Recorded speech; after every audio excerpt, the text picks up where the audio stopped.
Welcome to another edition of the Pacers Pride Podcast. I am your host, Cody Emerson. Alongside me, as always, my co-host, Dylan Dienhart. We've had a little all-star break of ourselves. I guess we've been always busy with school trying to get this last semester out of the way. And not even last semester for me. Well, last semester, I have to take a few summer classes, but It's fine. But last semester, for most of us, out of the way and move on to the real world. That's a scary thing to think about. Yeah, let's just stay in college forever. But yeah, and rack up the debt. It's fine. But we're back and going to be talking some Pacers basketball post All-Star break. The Pacers have come out and won their first two games, so we're going to recap both of those. Talk about how really the stellar play of Wesley Matthews. He's become kind of my new favorite Pacer, maybe. I don't know. It's a fad. You get injured and then you get booted as your favorite Pacer, apparently. Sorry, Oladipo. Hey, for the rest of this season, Wesley Matthews can... It's all right. Oladipo was your favorite, and then he took one to the knee. Stop. But, yeah, So, let's recap the Pelicans game, which saw Anthony Davis actually did play. Rumored that he had a shoulder injury. Well, the GM wants to sit him for the rest of the year. Yeah, this whole Anthony Davis saga is just interim GM ridiculous. Yeah. And Anthony Davis only ended up playing 20 minutes in this game, so... I think he's on a minutes restriction to begin with, but... I think it's like 20 to 25 restriction. Because of his hand injury, yeah. Yeah. We'll put that in heavy air quotes right there, because we just know the whole saga with that. I feel really bad for Alvin Gentry having to... I feel really bad for New Orleans. Yeah, so we're probably going to be losing their star player. And in those 20 minutes, Anthony Davis only racked up 15 points.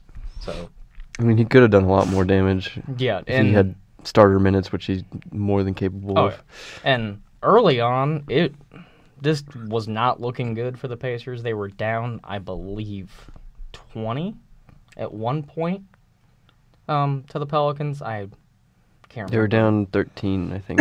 I know they were down double digits. They were down 13 at half. I know that. That's from the box score.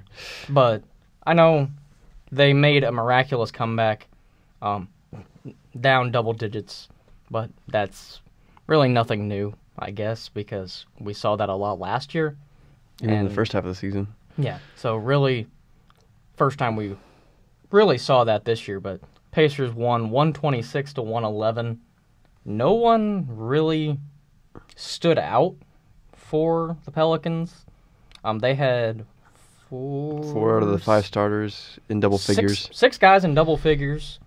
Meanwhile, for the Pacers, this was the coming out party for Wesley Matthews.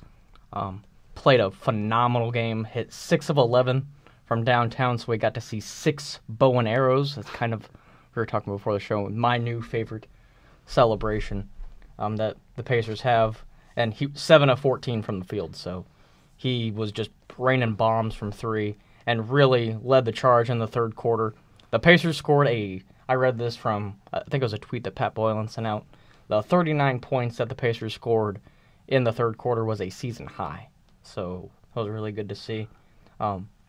But, Dylan, I know you said you haven't been able to watch many games because we've been busy with school and everything, but to be down and then be able to come back, and especially Wesley Matthews, kind of a newcomer, I guess, to lead because he's only played, I think, This 5 is like 3 or 4 games, I believe, with the Pacers. So, but for a newcomer, I guess, to kind of lead the charge, what'd you make of the explosion of Wesley Matthews? I guess? I'm impressed. I wasn't really sure what we were gonna get out of Wesley Matthews. I thought he might have like averaged in the teens at some point.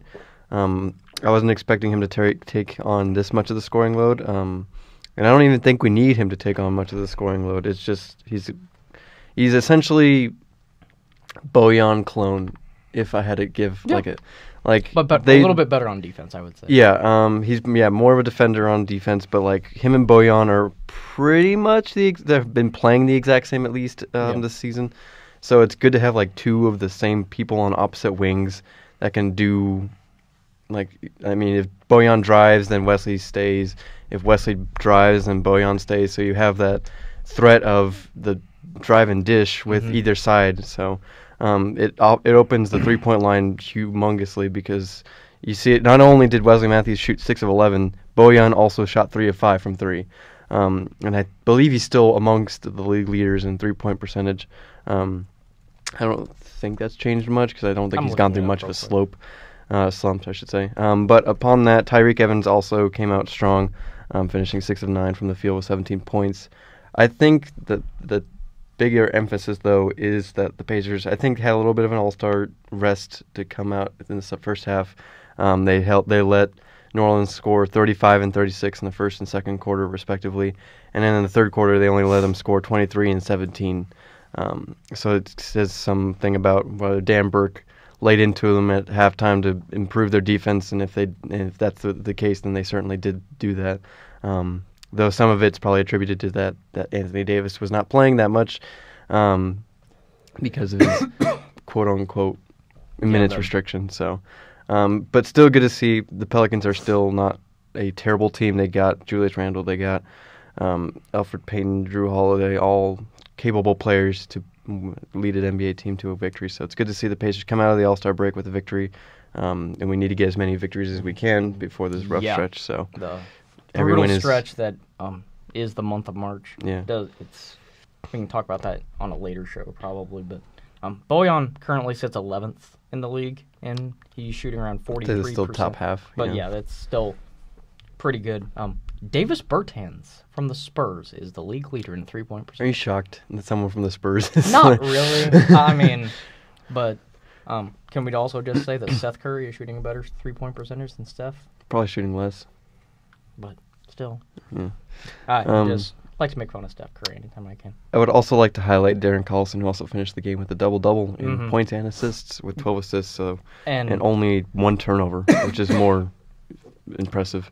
Another thing that I want to mention is we didn't see Miles Turner in either of these 2 games. He, from what has been reported, suffered a hip injury during practice. People were like, oh, I thought he was done with the face mask. And I was reading some people, how do you get hurt during your time off? I'm like, you still have practice and everything. So, excuse me.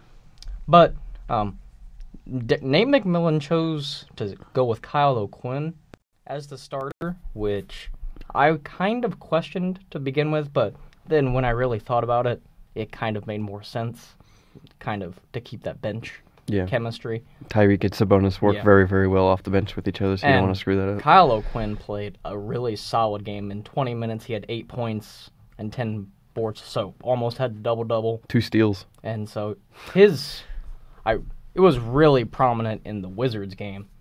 His hustle is insane. Yeah, he just hustles no matter where. Live ball, like if it's going out of bounds somewhere, he will hustle and try and save it. I really love Kyle O'Quinn. We have him when we need him. Like, we're not going to play him, like, a lot. Extensively, yeah. But he's there just in case we need him, and he played a really solid role in this win also. So, once again, the Pacers won 126-111 and started the All-Star break, like Dylan said, with a win. Always great to see. So, it didn't get any easier because Pacers had a back-to-back to begin their post All-Star break against the Washington Wizards. And this game early on for the Pacers, it kind of excuse me. I'm battling a cough and it's not treating me well. But they battled the Washington Wizards, and Bradley Beal was coming off a game against the Charlotte Hornets where he dropped 46. Almost matched that tonight, or last night. So. Yeah. So, but from the early on, it kind of looked like the Pacers were going to take control of this game, and they did for the most part until late in the third quarter, and then the fourth quarter, where it was a shootout, where Thomas Bryant and Bradley Beal just kind of led the charge. Your favorite player, Thomas Bryant, representing from my favorite school in Indiana. That haven't beaten my favorite school, Indiana, in 3 years. Yeah, thanks to a last second tip in. Yeah, God loves Purdue. But anyway, the Pacers were able to hold off the comeback from the Wizards and won 119-112. This was, once again, Kyle O'Quinn got the start over Miles Turner, or not over Miles Turner, over Sabonis. And Sabonis once again had a double-double off the bench. Really, really great play from Corey Joseph and Doug McDermott in this game. Doug McDermott hit 4 of 5. 4 of 5 from three-point land. I didn't know what I wanted to say there. I lost my words. And Corey Joseph had 11 points, 5 of 10 from the field. Bojan was right around his season average, around 18. Thad Young basically got whatever he wanted. He was... Pacers, they were talking about during the broadcast, the Wizards like to switch a lot, so the Pacers had a lot of mismatches the entire game, and they exploited them for the most part. Thad, I think, ended up on Thomas Satoransky a few times, and Thad just took him to school down on the low post. Darren Collison had another solid game, 15 points, 5 assists, and 6 boards. That was really good to see. And then Wesley Matthews contributed as well, 14 points, and 2 of 6 from 3, but, I mean, we'll take that after the phenomenal performance from the previous night. But it was a really good win, but I really want to touch on what I watched this game from start to finish, and it was a shootout. The Pacers led. They really took control in the the second quarter, and had a, I believe, 15-point lead going into halftime. But the Wizards used a 62-point second half to kind of keep it close. Keep it close. What kind of upset me the entire night was Thomas Bryant. Yeah, he was making plays. He had a phenomenal game, finished with 23 points and 12 boards, and was 3 of 4 from 3, which, good Lord, I did not know that man could shoot. Yeah, but it's an unfortunate stat. But he was, and he also had 3 blocks, so he was making his presence felt. But I understand trying to get your team hyped and everything, but he was acting like the team was up, like, double digits and everything. I get he's trying to be a hype man, but when you're down, because most of the time they were still down like 8 to 10 points, it's like, yeah, you made one great play, but you're still down 10 points. So, in my opinion, can't trash talk when you're down that much. They'll take what they can get. Wizards are far from the playoff picture currently, so. But yeah, Dylan, this was Bradley Beal we talked about went off, so when he goes off, I mean, they got nothing else. But yeah, him and Thomas Bryant are their entire offense for the most part. That was the key, is they were able to hold basically everyone else. Chase Randall, I believe his name, had his third double-digit game, I think they said, against the Pacers. I've never heard of this man until today. So, but there was a key moment in this game that Jabari Parker hit a 3, but they ruled it when he caught it. He was out of bounds. He had 7 turnovers, which makes me laugh. Jabari Parker had 7 turnovers. And what the Pacers can't do from this game is they had, 23 turnovers, which led, I believe, they were saying on the broadcast, to 30 fast break points or points off turnovers for the Wizards. I mean, the Wizards weren't too far off. They had 22 of their own. So. But yeah, you can't have 23 turnovers. I mean, yeah. I mean, so something the Pacers got to clean up. But like we said, they were able to hold off the Wizards. Believe this put the Pacers at 40-20. And still third in the East. Still third in the East, clinging on to that third spot. We are Stay away, Philadelphia. Yeah, 2 up on Philly and 3 up on Boston. Yeah, I believe so. Got to take advantage of this kind of light schedule that we have after the All-Star break. Like we said before, it gets pretty brutal. The March Madness. Yeah. So, but it was a really good win, and Pacers are 20 games above 500. I don't want to say that's a season high, but I could be wrong. I'm not sure. Either way, they're the third Eastern Conference team to reach 40 wins. So we're doing it before Philly, and we're doing it before Boston. Yeah. And we're doing it without Vic, so really good to see. So let's go ahead and preview this week that the Pacers have upcoming. First, they will Travel to Detroit. The beautiful Detroit, bankrupt Detroit. Just rip the entire city of Detroit. But I mean, they're trying. They're trying to. On the 25th, which is that's tomorrow. That's Monday, yeah. So they will see the Detroit Pistons and good old Blake Griffin and Andre Drummond. Miles Turner is still listed as day-to-day, so he said he could possibly play for that game. But he's really, if he misses this game, he really wants to play in the Dallas game, which he said there's a very good chance that he possibly could. Oh, yeah, obviously, hometown. Yeah, since he's from Dallas and everything. So, I mean, just looking at the Detroit team, I think this should be a fairly easy win. The only thing that worries me a little bit is the matchup between probably O'Quinn and Sabonis versus Drummond, because Quinn hasn't gone against stellar centers to this point. Yeah. I mean, minus Anthony Davis, but I don't think they were matched up exclusively against each other. But Drummond's going to pummel whoever is guarding him inside, so it's going to be... I think O'Quinn can handle his own. I think he's one of the beefier, more stronger centers in the league, so it'll be interesting to see that matchup. And I think that will be able to handle Blake Griffin in strides. I mean, he shut down Giannis Antetokounmpo, so I think he can easily manage Blake Griffin. And I think they don't have really an answer for Bojan and Wesley Matthews on their roster. So I think their guard play is just... No. They're very front court heavy, and so Blake Griffin and Andre Drummond, obviously, which spells good news for Wesley Matthews and Bojan. So I think they have themselves a game, and that's what leads the Pacers to a victory, in my prediction at least. Yeah. Hey, if you want to go, tickets are as low as $4. Sweet. Let's go drive to Little Caesars Arena. Yeah, let's do it. Try not to get shot in Detroit. Yeah. So, but that, like we said, should be an easy win.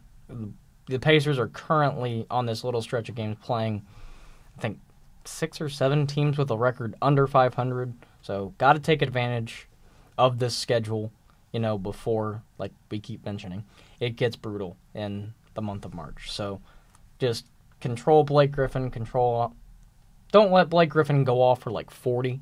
But, I mean, if he scores 20 to 25, I think maybe that could be as long as Andre Drummond doesn't get like 20 offensive rebounds. Yeah, I mean, but he's absolutely capable of doing that. He's averaging 15 rebounds as it is right now. So. And 5 offensive rebounds per game. Yeah.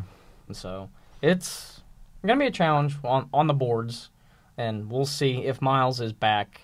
That should help pull maybe Andre Drummond away from the basket and force him to maybe get out of position or whatever. So, hoping the Pacers can pull this one out. They should be able to. The bench, I think, for the Pacers is way, way better than the Pistons. Will say that the Pacers bench, in my opinion, is one of the best in the league. And I would agree, yeah. I will hold to that statement because just the depth that they have, especially now we got Wesley Matthews, and Tyreek can go back to his comfortable role. Six-man. Yeah, the six-man role. I don't know. Him and Sabonis are pretty much like the joint six-man. Like. Yeah, I mean, but the bench role that he... Yeah. I can bench role's kind of harsh, but I mean, we know, Tyreek knows what we're talking about. Yeah. So, but Pacers should be able to pull out a win against the Pistons. Then... After that, they will take on the Mavericks on Wednesday, I believe. Yep. And I'm really looking forward to this matchup because once again, we'll get to see maybe Luka Doncic. He is day to day as of Doncic is day yesterday. Yeah. Okay. So I would maybe by Wednesday he'd be fine, but I don't know. If he's out, that'd be obviously a huge loss. I'm really looking forward to this game because Wesley Matthews playing against his former team. He was out against the Jazz with an ankle injury. Okay. He was questionable going into that game, so I'm not sure if it's going to be much of an issue. And if I had to guess, if he was questionable on Saturday, he will probably be good to go on Wednesday, if that were my guess. But I am not a doctor, so. But yeah, with Dallas, we'll get to see Luka again. And speaking of Luka, the last time that the Pacers played the Dallas Mavericks, Luka ended up getting ejected from the game, which I thought was absolutely hilarious. Picked up, I think, 2 techs and ended up getting ejected because of it. I can't remember exactly what the techs were for, but I don't think I saw that game. Yeah, I thought it was just hilarious to watch. Wesley Matthews also, like I said, will be playing against his former team where he spent a good portion of his years with the Dallas Mavericks. So and until that trade for Kristaps, I believe he was sent over to the Knicks in that trade. Yeah. So Wesley Matthews hopes to have a good game. You always want to play well against your former team. And I'm honestly just looking to see. I'm going to watch Dirk. I want to see. Probably the last time Pacers will see. Yeah, it will be the last time Pacers see Dirk. So he did tease that, like, I'm not sure if this is my last year. I think it's his last year. I don't see any scenario where Dirk comes back. He's getting very slow on the court. Yeah, because during the All-Star game, he was just stagnant and was taking. Granted, he hit 3 threes. Yeah. And but he's very slow. Obviously, at like 41 years old. When you're also that tall, your legs start catching, or your knees and your joints start catching up. Yeah. So keep out for Luka. And do they? No, they don't have. Dallas doesn't have DeAndre Jordan anymore. Nope, he is in New York. Okay, so they also traded Dennis Smith Jr. All They right. really don't. Yeah, I forgot. I completely forgot about what all they gave up in that trade. They don't have Harrison Barnes either. Their roster is very bare bones right now. They do have Tim Hardaway Jr. Yeah, they have Tim Hardaway Jr. That's about the only thing they've got in tandem with Luka. They have an asterisk next to Wesley Matthews on the Dallas Mavericks. Yeah. I forget their center. He's like Samaj or something. Oh, yeah. What's his name? Salah Mejri? Yeah. Or whatever his name is. So, their bench is, like, they're very young, which I don't understand why Dallas went that way, but I think they're going to try to build around Luka, I guess, and so they got Kristaps, who won't even play this year, most likely, so. Or maybe, next year or whatever, because he's had a year off, That's my fault. Yeah, he injured it this time last year. So, still got to keep out for Tim Hardaway, because when the Pacers have played the Knicks in the past, I know Hardaway has went off. So, you said they traded Harrison Barnes? Yeah, because remember that was when he got traded mid-game, and then LeBron was very upset that he was traded mid-game. Right. So, basically, it's Luka and Tim Hardaway on offense. And J.J. Barea, I guess, he can light it up from 3 every now and then. I always forget about J.J. Barea, and then I think about the finals between the Mavericks and the Heat when J.J. Barea was like the difference maker for Dallas. But yeah, I completely forgot that Dallas basically gutted their roster with that trade. So I see the Pacers winning this one. Luka could go off maybe for 30 and the Pacers would still win because they have so much balanced scoring. They're also on a 4-game losing streak, which doesn't bode well. That doesn't surprise me. Really. I'm just curious what their roster does look like. They have so many asterisks next to players. It's because they traded them. Oh yeah, they have the Antetokounmpo brother. Oh, do they really? Kostas, yeah. I don't think he's on salary. I think he's still coming back. I'm not sure. I have no idea. He doesn't have anything next to his salary. Dorian Finney-Smith, I know he starts as their their power forwards, I think. They do have Jalen Brunson. They have Justin Jackson. So Trey Burke, who I know is their starting point guard now. Or it's either him or Brunson. I think they've given the the nod to. Oh, yeah, and Barea comes off the bench then. Courtney Lee, Justin Jackson. I forgot they got him from Sacramento. So, yeah. Oh, yeah, that's right. Because they traded Harrison Barnes to Sacramento. So they got just a completely different roster. They are building upon a college roster from the looks of it. The oldest, most definitely different roster than last time. Yeah, behind, other than Dirk, their oldest is 33 and Courtney Lee. Hey, I mean, basically... Oh, no, sorry, J.J. Bray is 34. I don't see... Well, I see why they tried to go younger. I mean, yeah, I like the idea, because they got... I think they have picks now, too. Yeah. If I'm not mistaken, they got a pick from New York for the trade. Or no, I don't know. I forget the details of that trade, but... But, yeah, this I would see being an easy win for the Pacers again. I would agree. Especially if Luka doesn't play. If Luka doesn't play, I could see the Pacers winning this one in convincing fashion. But I would still say Pacers win this pretty much, I would still hope by double digits. Yeah. And continue their win streak and continue to cling on to that third spot in the Eastern Conference. So next the Pacers will play the Timberwolves, correct? Yep. On Thursday? Thursday? Yeah, so it's a back-to-back. Oh, we have to go from Dallas back to Indy. Oh, my God. They're not treating us kindly with these back-to-backs. But yeah. I mean, we get them out of the way because I know teams only have a certain amount of... Yeah. So this, I don't know. I think this game is going to be a lot closer than... And I could see the Pacers dropping this one. Granted, it is at home. So there are a lot of injuries on the side of the Timberwolves. Okay. That I did not know about, so that could obviously change my So Gorgie Dang was removed from Saturday's game due to personal reasons. Karl Anthony Towns was questionable going into the Saturday's game against Milwaukee with a concussion, and he did not end up playing that game. Yeah, granted, I knew he didn't play. Granted, this is still February 23rd. I think concussions are, depending on when that was. He entered concussion protocol the 22nd. So I'm not sure how long NBA's take. I know NFL's take a week, but I don't know. Yeah, I don't know what the whole process is, but it says according 15 hours ago, he's still in protocol and he's traveling with the team. Yeah. So Covington has been out with a ankle injury. Was limited in Thursday's practice as of February 21st. I don't believe he's played a game since. So if he's limited, especially if he's limited in practice, and then Tyus Jones, I think is back healthy, even though he was out for the game against New York. But I think he was back for the game against the Bucks. So I think the two people to look out for is Gorgie Dang.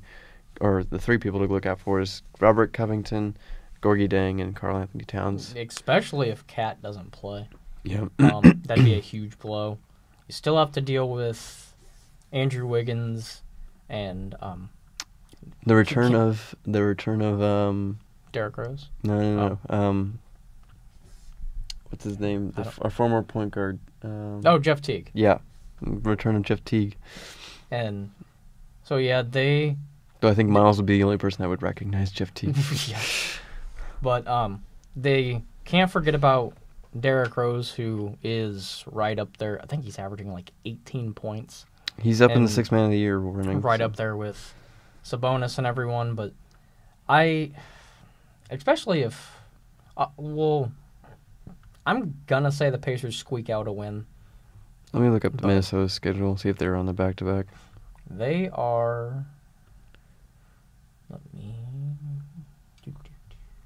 mean, ESPN is giving us like a 70% chance to win this game. So yeah, I like the fact that it's at home too. So the Pacers have had a phenomenal road record. They do have a back-to-back. Is Atlanta though? Does that really count? I mean, they have to go from Atlanta to Indy, so it counts for something. And then Trae Young has been playing phenomenal of late. So they gave Pistons, I believe, a run for their money last night. So I wouldn't take the Hawks too lightly, especially with the way Trae Young has been playing.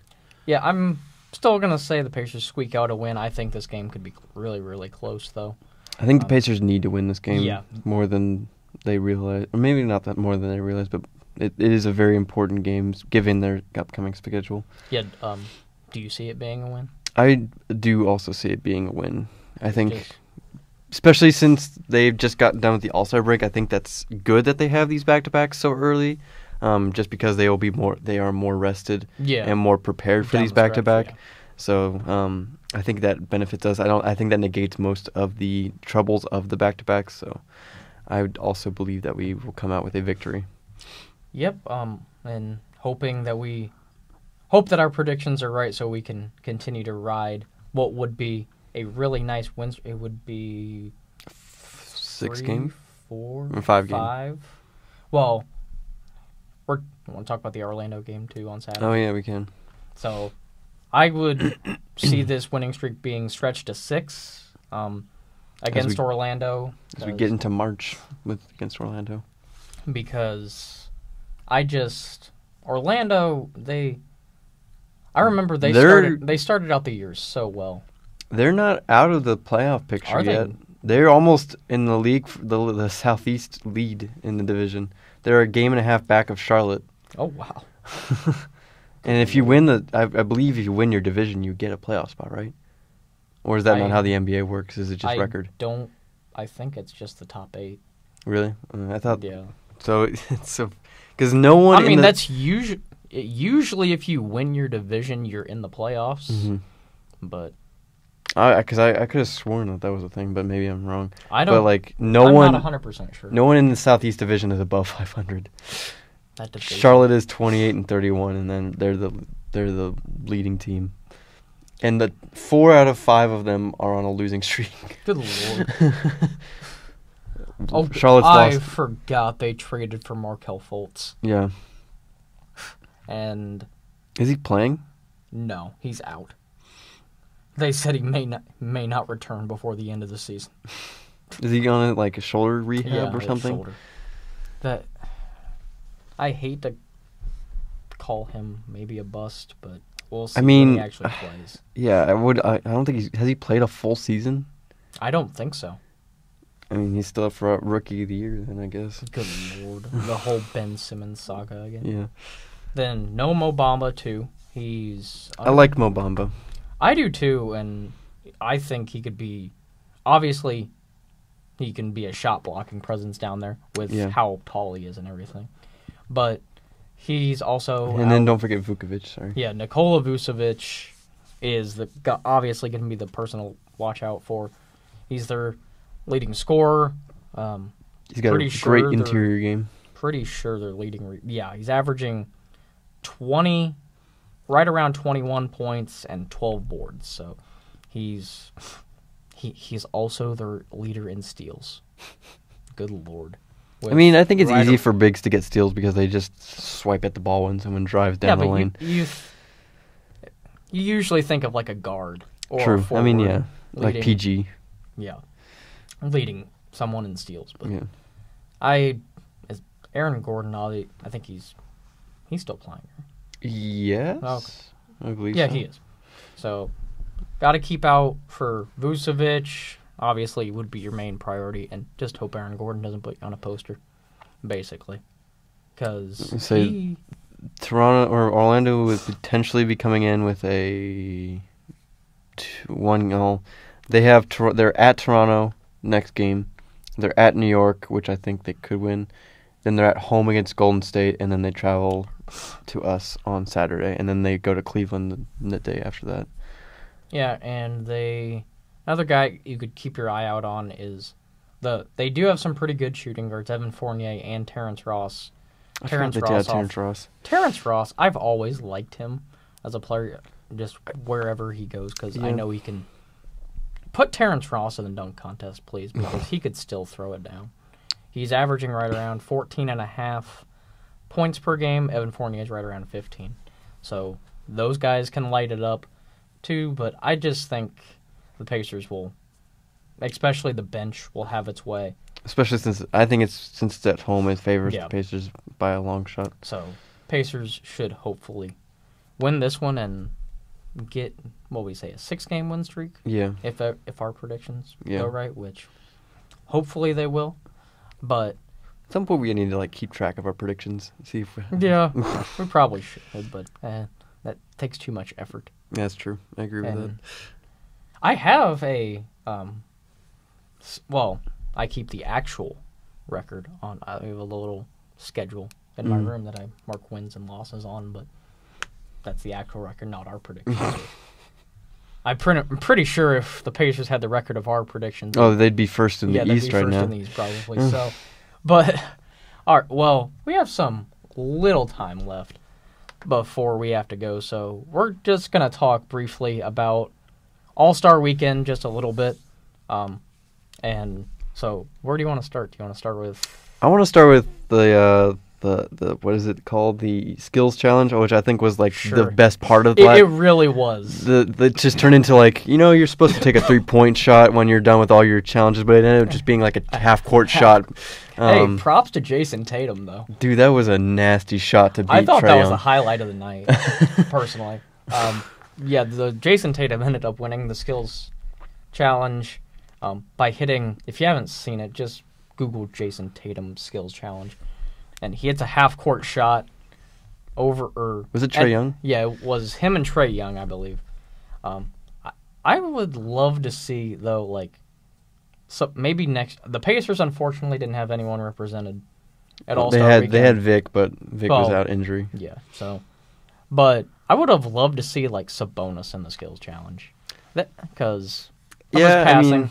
He's got some decent handles. But he probably wouldn't have won, but I just would have... like to see it. But I think who is their standard for the big? I know they put Jokic in there. Jokic. I know they put Karl-Anthony Towns in one year. No, Vucevic. Was Vucevic? I don't know. I have no idea. I can't remember. But I agree. I could see Sabonis being a part I would of it. like to maybe see him in the skills challenge or something. Maybe if Wesley Matthews stays with us, maybe have him in the 3-point contest or something. But I wanted to see Bojan in the 3-point contest. Because I think there was a contingency upon Twitter for that to happen. So maybe next year, but because Bojan is having a career year, I've really loved what he's done this year. But and he's rumored to get that extension. I hope we give him he's deserved it. Yeah, in my opinion. So next thing I guess we can talk about is you said before the show, your new favorite white guy, Joe Harris. I love Joe Harris now just because he crushed Steph Curry well, he didn't really crush. He barely edged him out, but he went perfect on the money ball rack in the 3-point contest. That man, he's the definition, don't leave the white guy open. So, I love that Steph didn't win. I just don't like that I just don't want Golden State to win everything. So. Well, yeah, because I think when Steph... Was Clay in it this year? Clay, I think, was. I didn't see that. I only caught the dunk contest, so. I think he was. I could be wrong, though.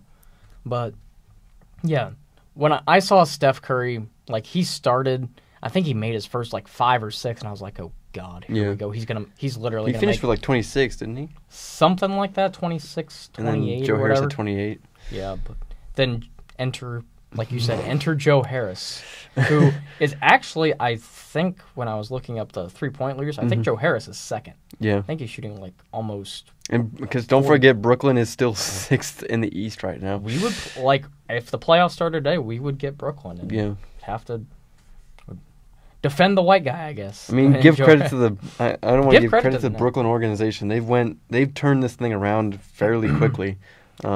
They took a chance on the Ohio State dude, D'Angelo Russell, and he's payoff in spades. Hell yeah, he is. I think he's averaging 25 a game now. He's finally in, because in LA, he just wasn't he wasn't getting playing time. Yeah, and everyone knew that he could score and everything, and now that he's finally the focal point of an offense, he's kind of like Vic, basically. Mm-hmm. Basically showing the world what he can do, and I'm really happy for him. Yeah. But then, so that was a 3-point contest. That was Joe Harris ended up winning that. Let's go to the dunk contest, which had some good dunks. It had one good dunk, in my opinion. You didn't think the Dennis Smith over J. Cole was a good one? I thought it was. I mean, that was a good dunk, but Dennis Smith had just soured my taste, with all of his missed dunks previously. Yeah, that is true. Like, I swear he went through, like, 8 attempts and made, like, 1 in, like, the combined Yeah, I 2. can see that. So, him and, who was the first person to go? They got up 30. Was it? It was him, Diallo, crap. Who was... Let me look up the dunk contest participants. That's what I'm doing. I thought Diallo was the best, obviously. Dunk contest roster. Because Diallo, I think, had one of the best dunks we've seen since Zach LaVine and Eric Gordon, in my opinion. Dennis Smith. Oh, Miles Bridges. Miles Bridges had the one with like a 30, like in this first round. His creativity it was like he had the right mindset and everything, but he unfortunately couldn't. And John Collins. Good Lord, John Collins, when he brought out the freaking airplane. Did you see? Yeah.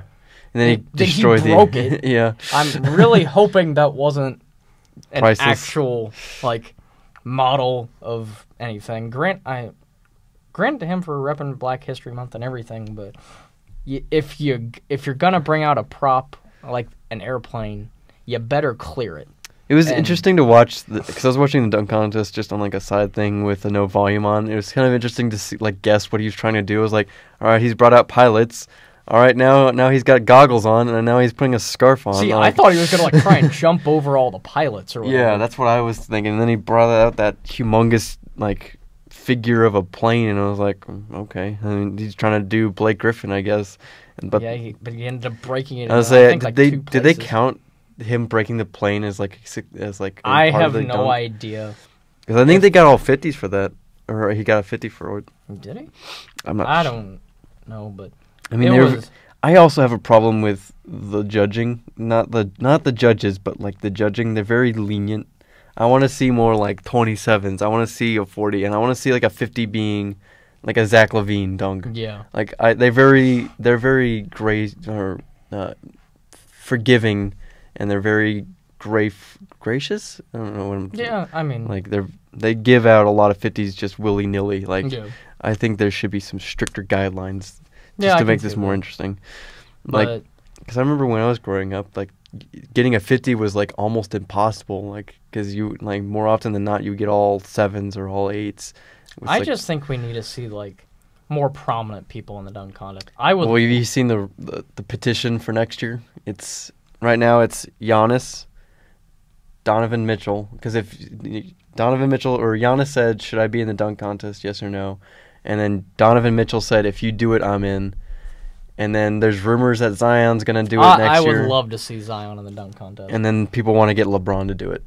LeBron, I think, should do it once. Yeah. Once in his career. Well, he's probably a bit too old now, but he probably could still throw down. So potentially next year we have Giannis, Donovan Mitchell, LeBron, and then Zion. That would be a really good dunk contest. And then next, I want to see LaVine back. I think LaVine is still one of the greatest dunkers in the NBA right now. He said that he's not going to do it again. I could be wrong on that. I'm so sad. He was my favorite dunker. That days of him and Aaron Gordon. That was probably the best dunk contest we've had since probably Vince Carter, if I had to say. Yeah, so it was... Or maybe Dwight Howard's Superman. That was also really good. Then, real quick before we go, the All-Star game itself, I just really loved, I kind of talked about when we were talking about the Dallas Mavericks, just Dirk just coming in, bombing 3 straight threes. Yeah. That was cool to see. Were you as impressed with the, bounce, pass, dunk, whatever? I wasn't impressed with the pass. I mean, granted, it was a decent pass. I was just impressed of how high Giannis can jump to catch that ball. He went 3/4 up the backboard and dunked that thing down. I know that Milwaukee's now selling T-shirts. Oh, are they with really? The bounce pass with Team Giannis on it. So, of course they I mean, it's just impressive just to see how much of a reach that Giannis has. Yeah, I knew I don't know his exact wingspan, but it's double his or not double. It's ridiculous. So I wasn't as impressed, but it was still a really. I mean, for the All-Star game, it was. He has a 7'3" wingspan. Oh, that's honestly less than He's 6'11". That's less than I thought it was, actually. Mm. But yeah, And Anthony Davis has a 7'6" wingspan. But yeah, the All-Star game itself was kind of entertaining, I guess, because LeBron. He was down by a lot. Team LeBron ended up winning, I believe. Yeah, they were Giannis down, was up by like 30 or something at one point. They ended up making a comeback, so I guess they brought a little more competitiveness this year. So And it's like, at the end of the day, I don't think anybody wants to lose the All-Star game. So no, because I think there's like a bonus or whatever. I remember when, or is it? No, I'm thinking MLB that like the All-Star game determines who gets home field advantage. The MLB's done away with that. Oh, thank God! I was like, that was such a dumb rule. I personally liked it. Yeah, but like no one tries, and then it determines like. Yeah, I know, but it kind of made people try a bit more. Yeah, but then like, I don't know. It'd say like the Cubs got in and they lost. The American won the All-Star game. Then the Cubs get screwed because they didn't have their team playing in the All-Star game to sway the advantage or whatever. So like completely off topic. Yeah. But, speaking of another Chicago team, Cody Parkey has finally been released by the Bears. I'm actually not shocked I'm actually shocked that it's taken this long. But yeah, so I only say that because like I feel like they should have done it earlier, just because Chicago's never gonna let him live that up. There's if Nick Folk can make it in the AAF, you can too, Cody Parkey. So I think that's where we're gonna leave today's show. Unfortunately, we're gonna be on spring break next Sunday. Well, yeah, 2 Sundays, because I will be back in Muncie. I don't know if you will be on Sunday. Probably, if I had to guess. Okay. Yeah, we can talk about it Yeah. later and make a decision. But I will be enjoying my spring break in Florida, covering spring training. Lucky. So I'm really looking forward to that. I'm hoping for at least 40-degree weather here. Yeah, as long as it's not raining down in Florida, I'm just looking to get even like 60-degree weather. I'll take. Yeah. For the entire week. Yeah, you'll take it. Oh, I will, because I'm really looking forward to it. I just hope it doesn't snow again. I'm tired of cleaning my car off of snow. I would rather not come back to snow after being down in Florida all week, so let's hope not. But, like I said, that's all the time we have for today's show. Hopefully the Pacers can go on that 6-game win streak, I think. Here's hoping. We hopefully predicted, but we may not have a show next week. We'll be in touch and be letting you guys know. But until next time, for Dylan Deanhart, I'm Cody Emerson. Go Pacers.